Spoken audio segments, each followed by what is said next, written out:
A continuació veurem funcionant la pràctica 1, la PAC 1, de Joan Marc Guillamón, que és un prototip d'un aplicatiu que el que farà serà vigilar que un estudiant estigui concentrat en una pantalla.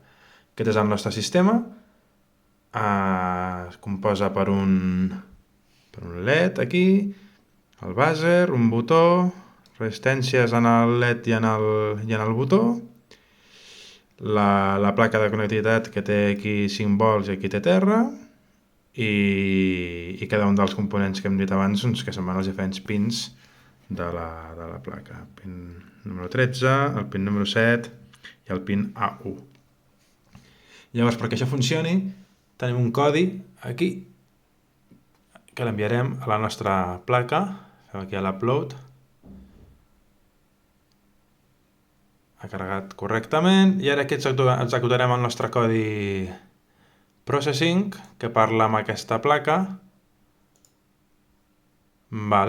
Quan estem en aquesta pantalla, amb el focus aquí, ens indica que l'estudiant està concentrat, això ho indica correctament i a més doncs, tenim un comptador que hem afegit que ens va dient doncs, l'estona d'estudi que s'està fent.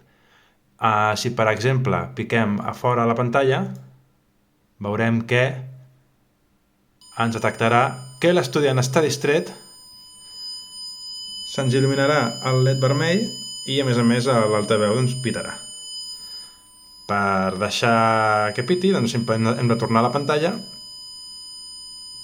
i un cop tornem a la pantalla detecta que l'estudiant torna a estar concentrat perquè torna a estar amb el focus a la pantalla, el LED s'ha apagat i doncs, ja no sona l'altaveu.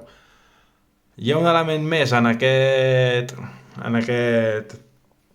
giny, que és el botó, que el que fa el botó és que un cop s'apreta, ara veurem què farà, un cop s'apreta, apretem un cop i veiem que hem avisat a la persona responsable de l'aula. Són botons per avisar doncs, a la persona que està vigilant, doncs, si tens un dubte o alguna cosa, doncs, que li puguis preguntar. Si fem clic, veurem com apareix i desapareix. Que si vegi bé ho tirarem a baix per veure-ho en perspectiva. Fem clic, desapareix, fem clic, torna a aparèixer.